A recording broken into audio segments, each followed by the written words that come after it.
संत श्रेष्ठ नामदेवराय म्हणतात संत संगतीचे काय सांगू सुख. संतांच्या संगतीमध्ये काय सुख आहे, किती सुख आहे म्हणून सांगू.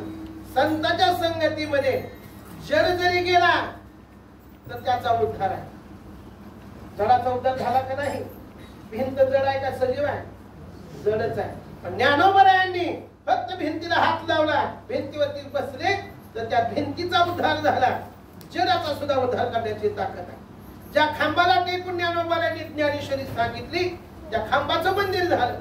जडाची संगती संतांची झाली, जडानं संगती संतांची केली, उद्धार झाला त्याचा. प्रधानाचं जाऊ दे.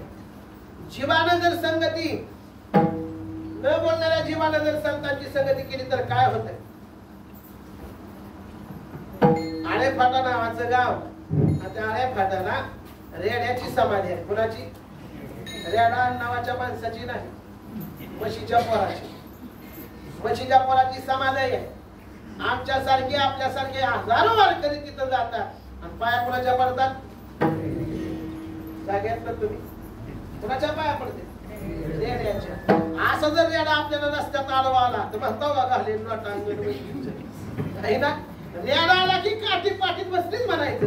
असला जर रेडा सुद्धा रेड्या मोठी वेद बोलविला रेडा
केली तर त्याचा सुद्धा उद्धार झाला.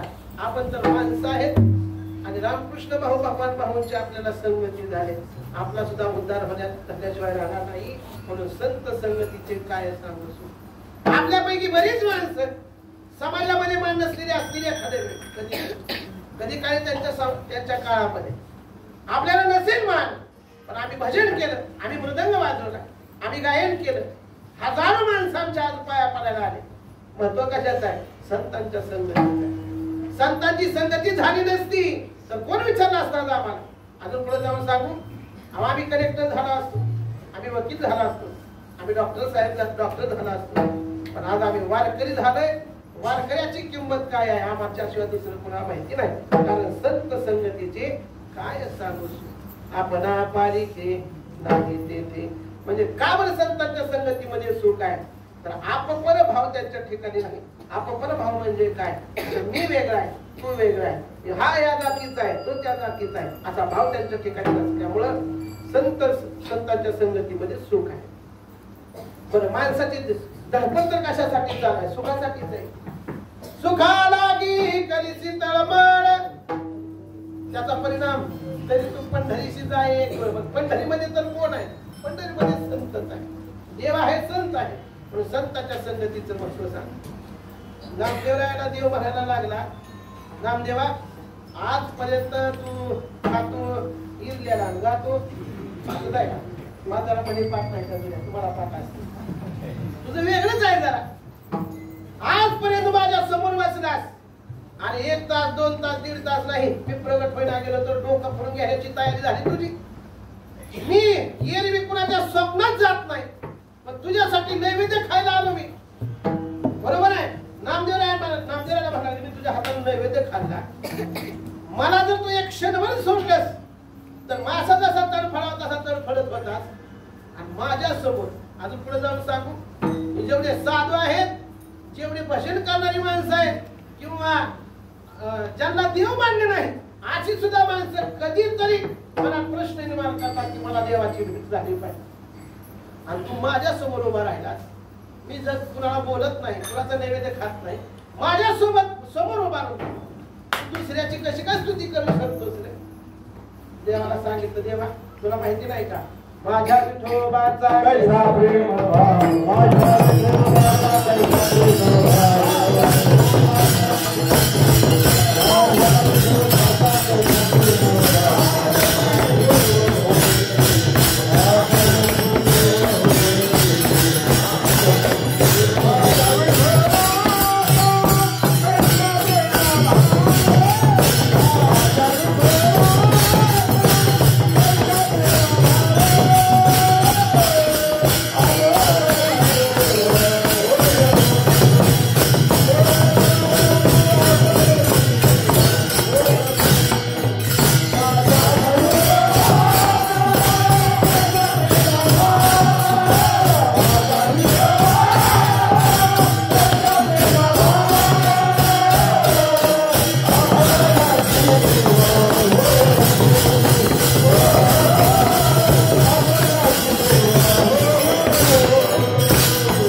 विठोबाचा कैसा प्रेम भाव.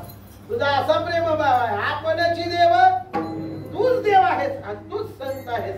अजून पुढचं एक प्रमाण आहे, देव ते संत, देव ते संत आणि निमित्त त्या प्रतिमा. अरे देवा तू आणि ज्ञानोबर आहे, मला वेगळे वाटलेच नाही. त्याच्यामुळं संतांच्या संगतीमध्ये मला जास्त सुख वाटलं. अजून पुढे जाऊन सांगू, संतांच्या संगतीचं सुख कशामुळं? मला फक्त एकाकार तूच आहेस असं वाटत होतं या जगामध्ये. तुझ्याशिवाय दुसरं मोठं कुणी नाही असं मला वाटत होतं. मी जगामध्ये देव पाहत नव्हतो, मी जीवामध्ये देव पाहत नव्हतो, फक्त तुझ्यामध्ये देव पाहायचो. पण ज्ञानोबरायांच्या संगतीत गेलो आणि माझा बदल झाला, बुद्धीचा पालक झाला.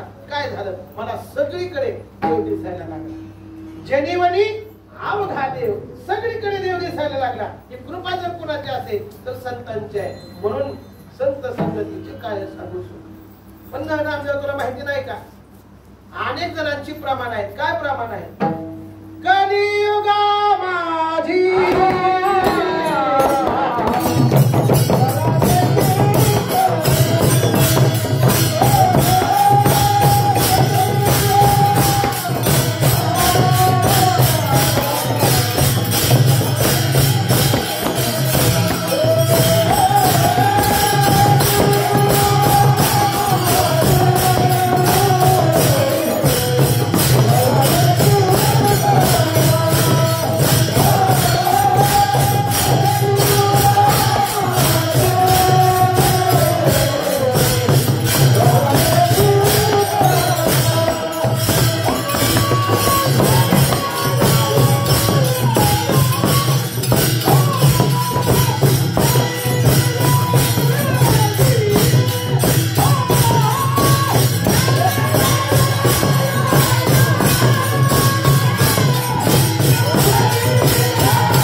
कृपादान केले आलं का तुला सुद्धा आमची म्हणाली असती ती गुरुजी आज नवीनच ताला ती हे कोकणी बुवांच्या चाले कोकणी बुवांनी काळी 4ला भजन करावं भजन सुरू झाले की 8 वाजे एका गवळीला बातला ही कोकणी बुवांच्या भजनाची ताकद विठ्ठल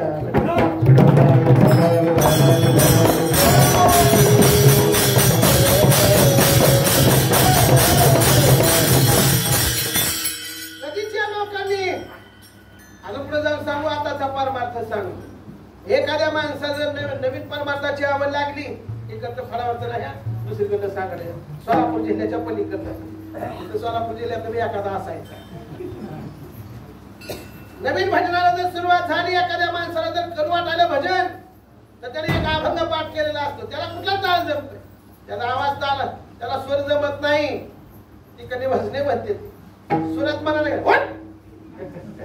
स्वरात म्हणत नाही काय नाही पण आमच्या कोकणी भाषा स्वभाव सांगतो का त्यांच्या संगतीचं महत्व आहे कोकणी बुवांनी दररोज घरात जायचं लोकांच्या 100-150 टाळकरी तयार केले आमच्या गावाला देवाचं दारफळ आता म्हणजे कोकणी बुवा आल्यानंतर अगोदर ओरिजिनल दारुड्याचं दारफळ म्हणायचे असा एक बी गावात माणूस नव्हता घरात माणूस नव्हता की त्या घरात माणूस दारू पित नाही पण आमच्या कोकणी बुवांनी आल्याने बदल झाला देवाचे दारफळ झालं काय करायचं शेरड राखणाऱ्या पोरांना बनवून हाताला धरायचं ओढून आणायचं मंदिरात झोपतच काय नुकसान रात्रभर भजन करायला लावायचं मुस्लिमाच्या लोकांना धरायचं हाताला आमच्या गावात कमीत कमी 50% मुसलमानाच्या गळ्याने माळायचा सांगण्याचा मुद्दा एकच आहे संगतीचं महत्व आहे धरायचं हाताला बस बसणारा अबुवा मला बस तसाच अरे दगडाचे टाळ कोण त्यांचा नाद दगडाच्या टाळामधुनी गायले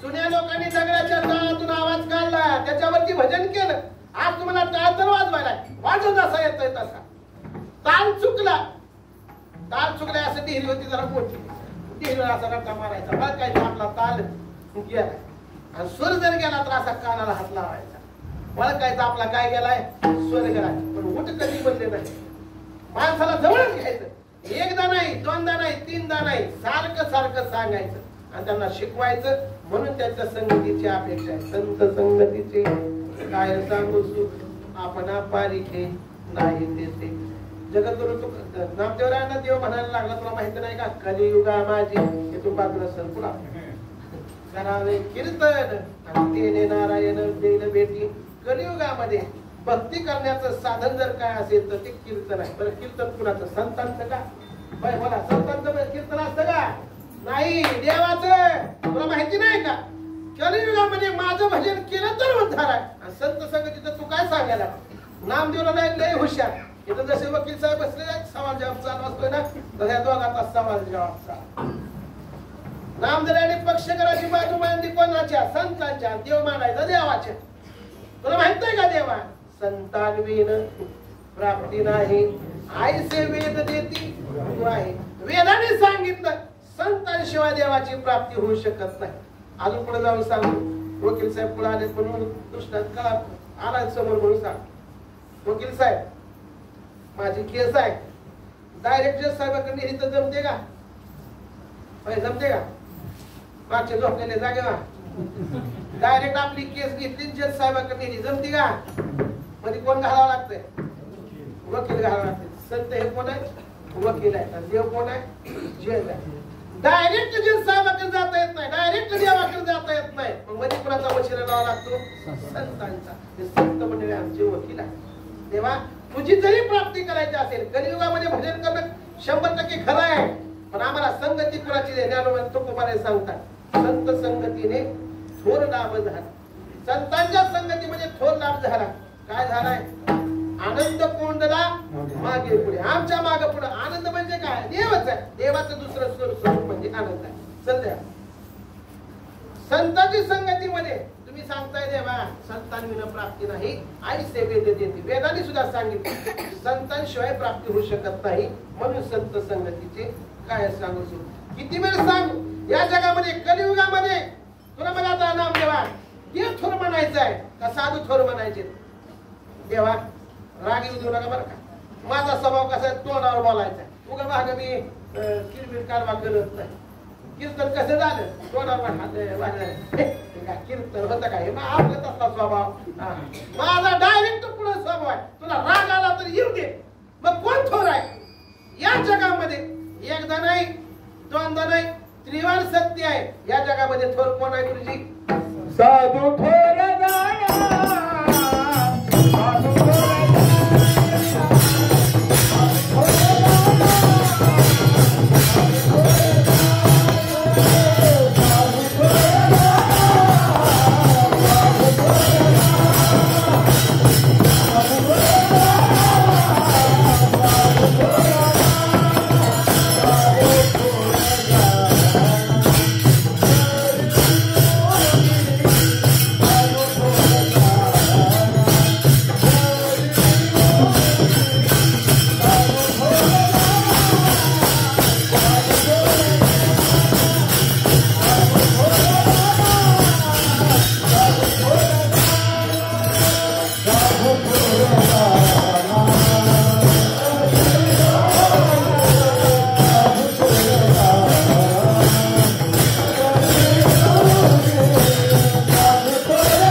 द्रुपद वाणेवाडीकर.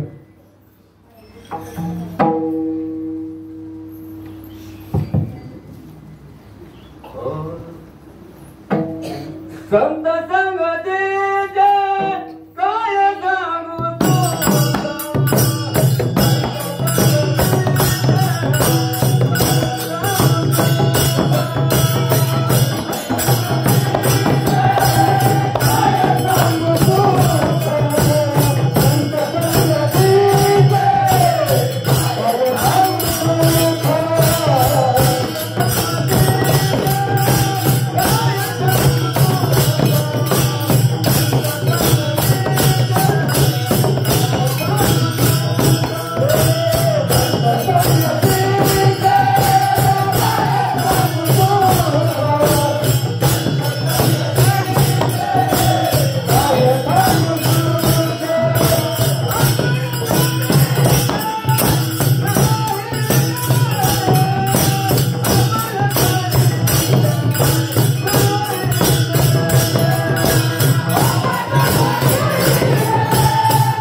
मला सभागृहात पाहून चिंतन समाप्त करतो.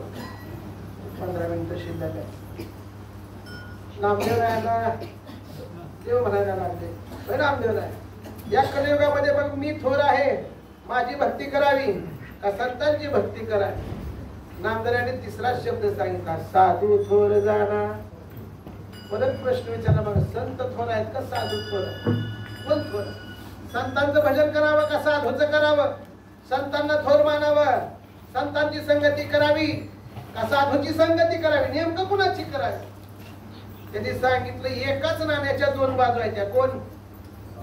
साधू आणि संत. एकाच नाण्याच्या दोन बाजू आहेत. त्या फक्त बदल एवढाच आहे, संसारामध्ये राहून परमार्थाची जी वाटचाल करतो त्याला साधू म्हणा, आणि जे भक्ती आणि ज्ञानानं परमोच्च अवस्थेला प्राप्त झालेले आहेत त्याला संत म्हणा. विठ्ठला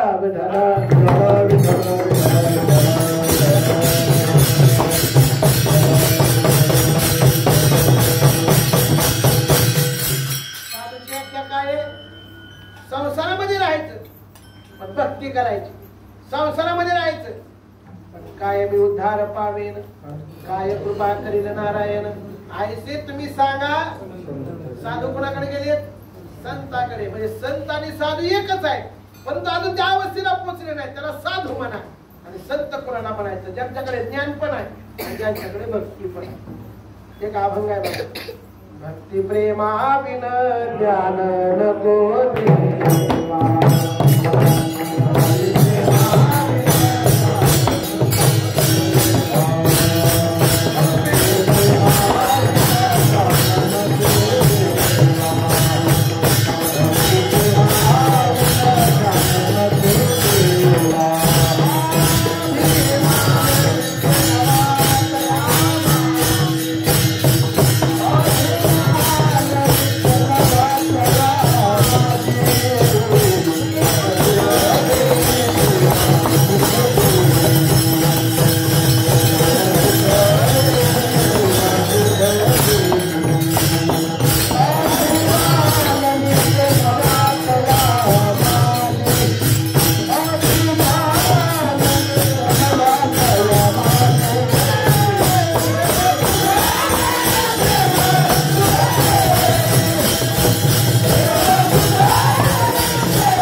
साधू. तिसरा एक शब्द आहे बघा, कोणता? संधी साधू. संधी साधू कुणाला म्हणायचं सांगू का? आता पंढरपूरच्या वारी झाली आताच, त्याच्यामध्ये संधी साधू जास्त होते. साधू कमी, संत कमी, पण संधी साधू. बिस्किटाची लाईन दिसली की गेला संधी साधू तिकडे. गोहत्याची लाईन दिसली, आहो साहेब मी आता घेतो 2 दिवस, तसं जात नाही मी. खरं बोलावून सुखी राहावं. तुम्ही म्हणता मग कसं काय जात नाही? वारकरीचं म्हणून घेतो, कसं काय जात नाही? हे जर मला प्रश्न विचारला, सर तुम्ही कसं काय वारीला जात नाही? मी म्हणलं वारकरी बनवण्याचा कारखाना काढलाय मी. इथं जर वारकरी तयार केलं तर ती वारीला जाते. त्यांनी जी वारी करते पोरं ती माझ्याकडे येते. चला पुढचाच मुद्दा सांगा. संधी साधू. संत सांगतो, साधू सांगतो, पण संधी साधू खूप महत्वाचे आहे. या संधी साधू पासून माणसानं सावध राहिलं पाहिजे. संधी साधू कुणाला म्हणायचं? पंगत जर गुलाबजामनाची असली तर हेची दान दे गा देवा, तुझा विसरण वा वा. पंगत जर बेसरण भाकरीची असली आणि अभोगासी संधी साधू, आणि जर पंगत जर ठेसा आणि शिळी भाकर असली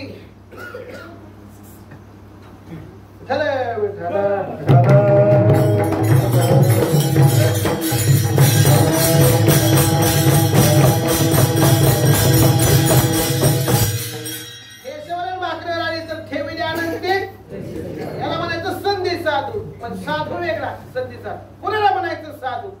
देवाची प्राप्ती झालेली नाही पण त्या मार्गावर आहे त्यांना म्हणा साधू. आणि ज्यांना देव भेटलेला आहे, सगळीकडे चराचरामध्ये देव आहे, हे ज्यांना कळाले त्याला संत म्हणा.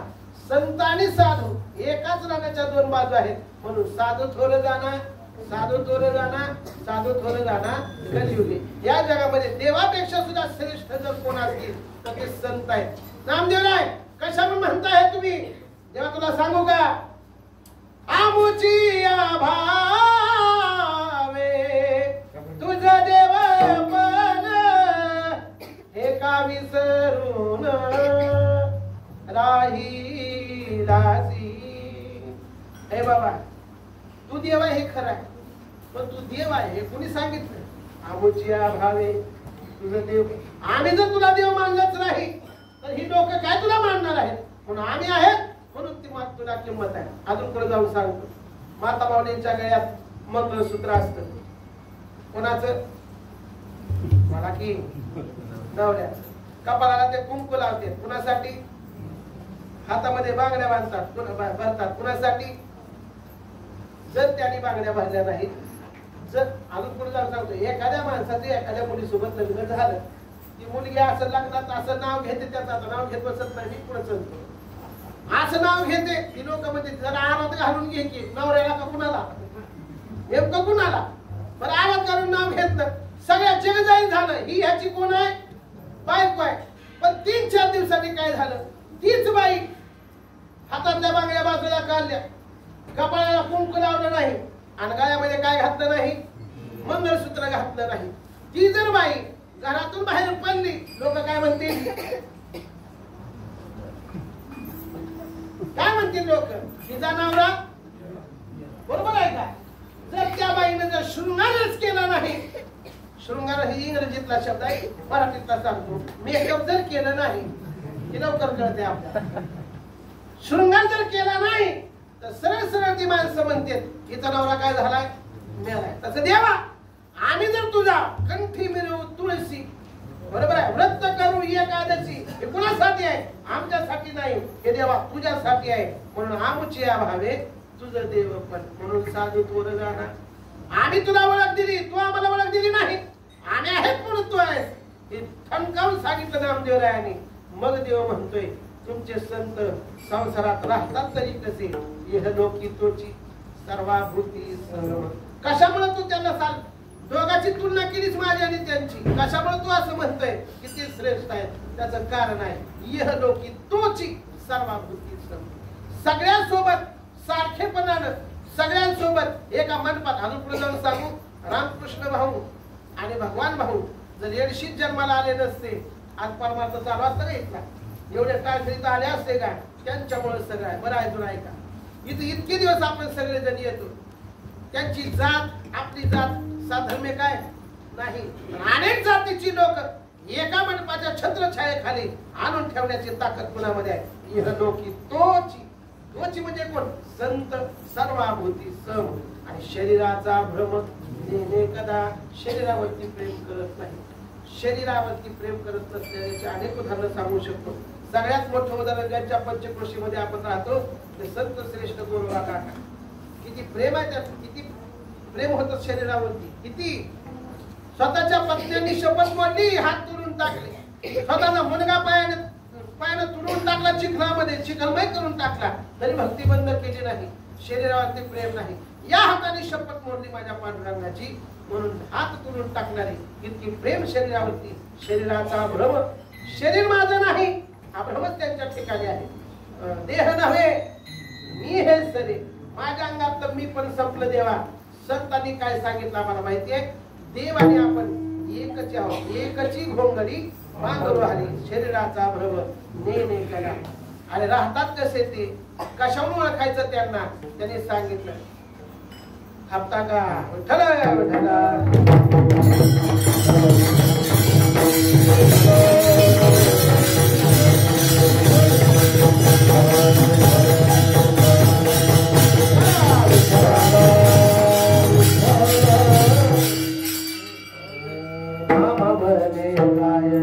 गाय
एक सरे.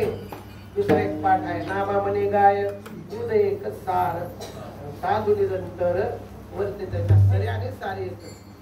काय आहे गायीमध्ये सार जर काय असेल तर काय आहे दूध सार. तसं संतामध्ये काय आहे अपरभावना वेगळेपणा नाही. जशी गाय काय पण खात असेल पण तिचं सार काय असेल तर दूध आहे. गायीनं काय खाल्लं हे पाहायचं नाही तिचं सार काय आहे दूध आहे. तसे संत महात्मे या जगामध्ये वर्तत असतात. सार काय अजून पुढे जाऊन सांगू. ज्यानं कडबा टाकलाय त्याला ही दूधच देते. ज्यानं टाकला नाही त्याला सुद्धा दूधच देते. ज्यानं सांभाळलंय त्याला ही दूध देते. आणि जे खाटी कापायला देतो त्याने जर धारेला बसला तर त्याला धारत नाही त्याला ही काय देते गाय दूधच देते. त्या पद्धतीनं संत महात्मे जगानं शिव्या जरी दिल्या तर ते कृपाच करतात आणि प्रेम जरी केलं तर ते काय करतात कृपाच करतात. संत महात्मे काय करतात या जगाचा उद्धार करण्यासाठी आले नाहीत. येथे उपकारासाठी आले खरे जावे. म्हणून जगद्गुरु संत श्रेष्ठ नामदेवरायांनी अभंगामध्ये संतांचं श्रेष्ठत्व सांगितलंय. गायीचाच का दृष्टांत दिला असेल तिथं थोडीशी शंका उत्पन्न होते. अनेक उदाहरण देता आले असतील पण गायीचं का उदाहरण दिलं तर गायी इतकं इमानदार या जगामध्ये कोण नाही. कोणती गाय पण जी गाढवावणी वरडती ती नाही. कोणती जी गावरान गाय तुमच्या माझ्या सगळ्यांच्या शेतात आता आहेत ती गाय. काय आहे तिचं महत्व. अनेक जणांनी त्या गायीचं महत्व सांगितलंय. म्हणून तर अजून सांगू पुढं आपल्या जगाचा बाप असणार त्यानं सुद्धा गायी राखल्या.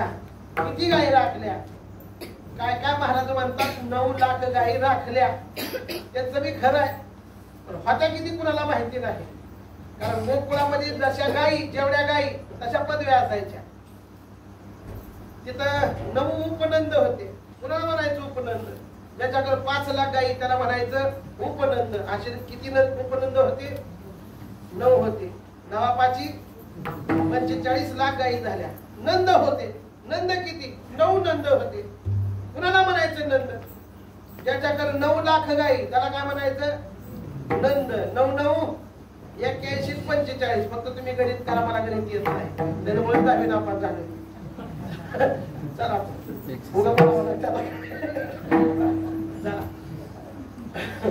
तिथं 6 वृषभानू होते. कोण वृषभानू. कुणाला म्हणायचं वृषभानू. ज्याच्याकडे 10 लाख गायी त्याला म्हणायचं वृषभानू. किती होते 10 7 लाख गायी झाल्या. तिथं 2 वृषभानूवर होते. कुणाला म्हणायचं वृषभानूवर. ज्याच्याकडे 50 लाख गायी त्याला काय म्हणायचं वृषभानूवर.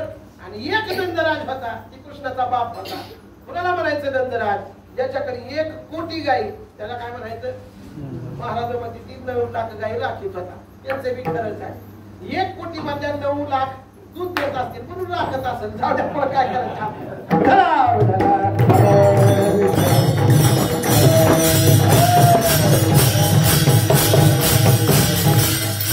जगाच्या बापाने गायी राखली असतील तर आपल्याला राखायला काय अडचण आहे का. इमानदारीनं सांगा बरं प्रत्येकाच्या घरात आहे का गाय आता राहिली. म्हणून तर गोशाळा काढाव्या लागायला लोकांना. गोशाळेचं तेवढं अजून पुढे जाऊन सांगू का. या महाराष्ट्रातील शोकांची का सांगतो 2 गोष्टीमध्ये. पहिली गोष्ट आई आणि बापासाठी वृद्धाश्रम काढावे लागायले आणि गायीसाठी गोशाळा करावी लागायले. याच्यासारखी महाराष्ट्रामध्ये लाजीरवाणी दुसरी कोणतीच गोष्ट नाही. म्हणून हात जोडून सांगतोय भगवान भाऊंच्या रामकृष्ण भाऊंच्या साक्षीनं सांगतोय प्रत्येक वारकऱ्याच्या तरी घरी गावरान गाय असते. नका तो तरी नाही किती पेढी खात असेल. अजून पुढे जाऊन सांगू आपल्या दारात ती उपाशी मारू द्या पण खाटकाला ती देऊन पाप करू नका. म्हणून गाय आपली फक्त आई नाही तर आज ती राष्ट्रमाता झालेली आहे. मग गायीचं उदाहरण नामदेवरायाने का दिलं. त्या काळात सुद्धा नामदेवरायांना कळालं गायीचं महत्व काय आहे. का बरं त्याचं महत्व सांग. आणि चिंतनरूपी सेवा समाप्त करतो. 5 मिनिटं माझ्याकडे शिल्लक आहे. काय महत्व आहे गायीचं. एक दिवशी राजा म्हटला बघू आपण आईचं मुलांवरती प्रेम किती आहे.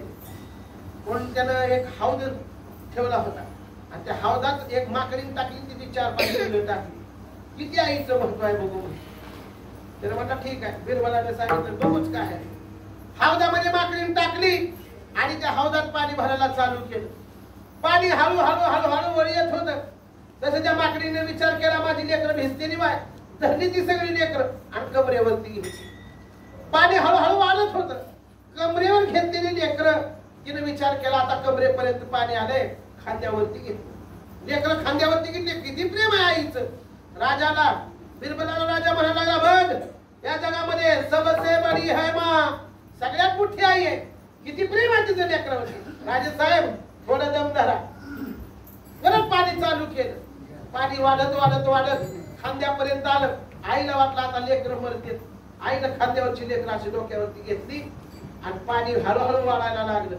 नाका तोंडात पाणी जायला लागलं. आईचं प्रेम 2 मिनिटात कळालं का? वरची सगळीच लेकरं घेतली आणि खाली टाकली, वरली उभा राहिली. सबसे बडी मान नरती तुटस तर कीर्तनकार सांगायली. एका तर कीर्तनकारानं कोट्यावधी रुपये कमवले. कशावर? कशावर? आई माझीवर. पण आलं ती आई तर पण पायाखाली घालायला देवा की द्या सोडून मला तुम्हाला दुसरं उदाहरण दाखवतो. त्याच गावामध्ये एका वाड्याला आग लागली. एका वाड्यामध्ये आई बी राहत होती आणि त्याच्या शेवाड्याच्या शेजारी गाईचा गोठा होता, त्याच्यामध्ये गाय बी राहत.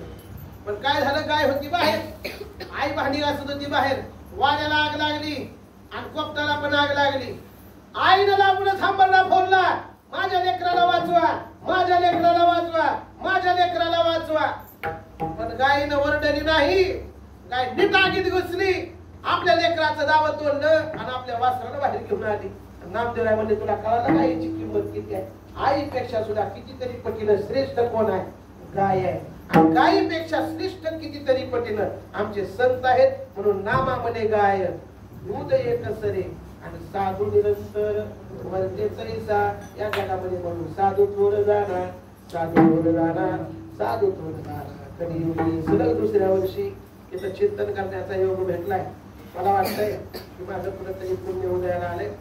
कारण भाऊंच्या फळावरती कीर्तन सेवा करणं एक आधी काही सोपी साध्यांची गोष्ट नाही. ज्यावेळेस रामकृष्ण भाऊ गेले असं कळालं तेव्हा सगळी समाज रडत होता. रडणाऱ्या समाजाच्या एका माणसाचं लक्ष गेलं कवटीकडे.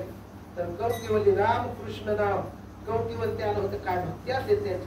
आपल्या कवट्या पुरुष बघा दिसता पैसा तर काय येणार नाही. लक्ष देत नाही का? आपल्यामध्ये त्यांच्यामध्ये खूप मोठा बदल आहे. म्हणून या जगामध्ये जीवापेक्षा देवापेक्षा सुद्धा श्रेष्ठ साधू थोर जाणार, साधू थोर जाणार, साधू थोर जाणार कलियुगी. कारण देवाला सुद्धा अपपर भाव आहे आणि माणसाला तर अपपर भाव आहेत. म्हणून जीवापेक्षा देवापेक्षा श्रेष्ठ संत असल्यामुळे साधू थोर जाणार, साधू थोर जाणार, साधू थोर जाणार. ज्ञानेश्वर